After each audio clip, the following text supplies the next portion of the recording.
certain that IIIT Allahabad would take a lead and come up with different flexible programs. So thank you, sir. Thank you very much. Now, it's my pleasure to invite Professor Ganesan, Director, IIIT Sricity. Sir, please give your remarks. Thank you. Good evening to all of you. Am I audible? Am I audible? Yes. Yes, you are audible, sir. Yes, thank you. I'm supposed to reach my campus, but unfortunately there's a traffic. I'm sitting in a car. I'm attending the call from the car. Thank you very much for inviting me in this particular conference. And first of all, congratulations to IIIT, the extremely important people that you have invited. Sir, your voice is actually not coming properly. Sir, if you could switch off your video, perhaps voice quality would be better. Yeah. Correct. I'll do that. Is it okay now? Yes, sir. Yeah. Okay. Thank you so much. So, the idea of a flexible, architecture is really a nice idea, and this is required for the given current situation, wherein we have been following an approach for 30-40 years, and we have got so many colleges, colleges at different levels, but still our employability is relatively low in many colleges. And also the graduates who are coming out of these colleges are getting degrees, and with those degrees they are not able to take up proper employment and proper career opportunities. I mean, leaving those top institutions like IITs and others. Now, what we have not understood for decades is student is a human being, and he has got strengths and weaknesses, and he has got likes and dislikes, and those traits change over a period of time. These days, it changes very frequently and very often. It changes, and somehow our curriculum, a beta curriculum for 4 years or an integrated program for 5 years, is assuming that the student is sort of an entity which has got a fixed expectations, and for the next 5 years, and he or she will graduate with that no expectation. But unfortunately, it is not true, and we have seen in our own cases where this needs attention, and here is an opportunity to do that.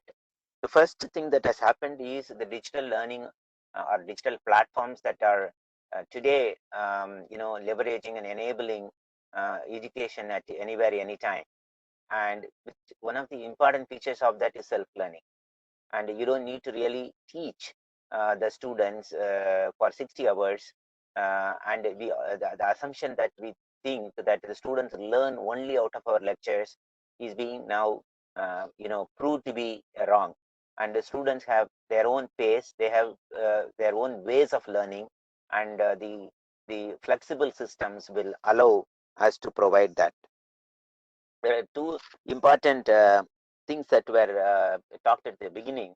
One is the stream change, and the other one is the electives, and both are very important points. I don't need to repeat it.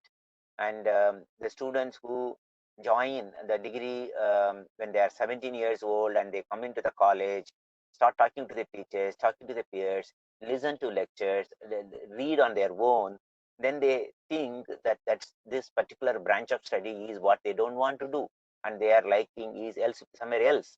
So, but our curriculum somehow doesn't allow the student to change streams. That's the first one.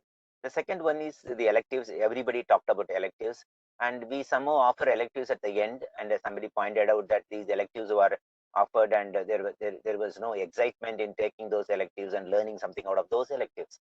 So these two are the fundamental issues that can be solved through this proposed approach.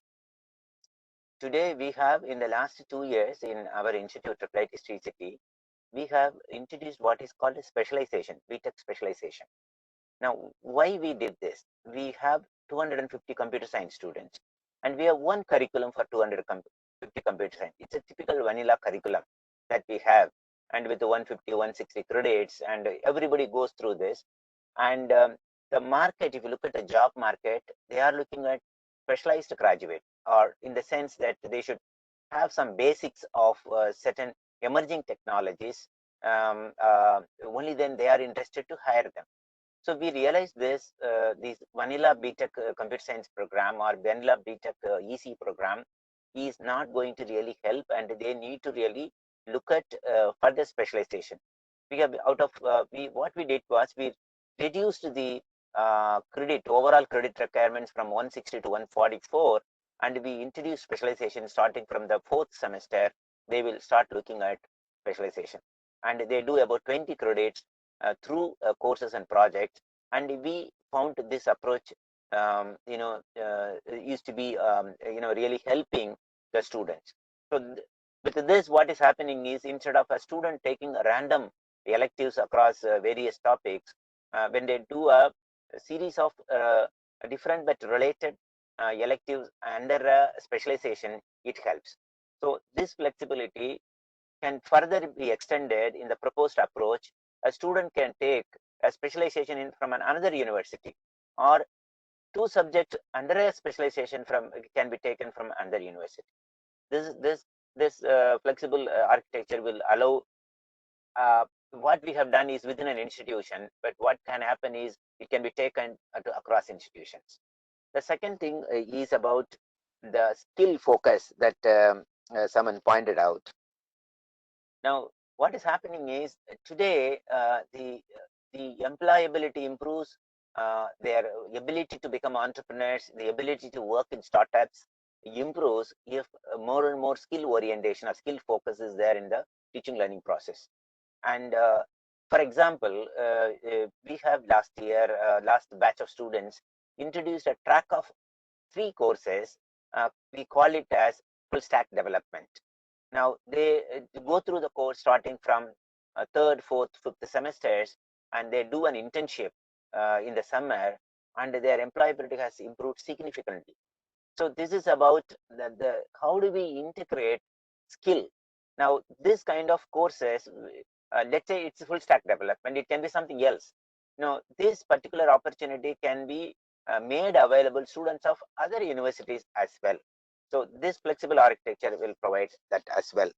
And finally, we are now looking at continuing education programs where it is for working professionals, where we are looking at multiple exits.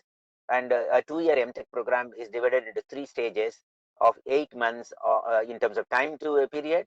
In terms of credit, they will do 1/3 of the credits in 8 months, and probably another 2/3 of the credits in 8 months and complete. They get a certificate in the first stage, they get a diploma second stage. In the 3rd stage, he or she will get a degree, MTech degree. This has been approved by the board and Senate. We are launching it soon in the next academic year. So to me, all this that is being proposed in the scheme are very good. And as Professor Rajakumar was saying, it is more about making sense. And we need to see completeness in small module level, or a big module level, or at the program level. And otherwise, whatever confusion that we have, whatever weakness that we have, will continue to be there in the system if we are not able to ensure completeness. With these few ideas, I thank organizers once again for the opportunity given to me. I would like to listen more from the other panel members. Thank you.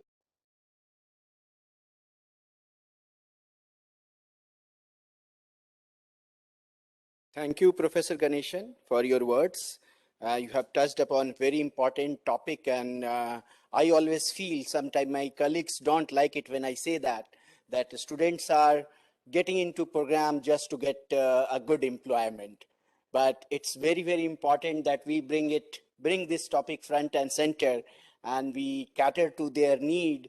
And that's, employment shouldn't be a dirty word. It is a very important, because if it is guided by the demand and supply forces in the market, society needs it. That's why companies are hiring these students. So it is in a way our job to give them electives which make them better employable. So thank you very much, sir, for bringing it to the front.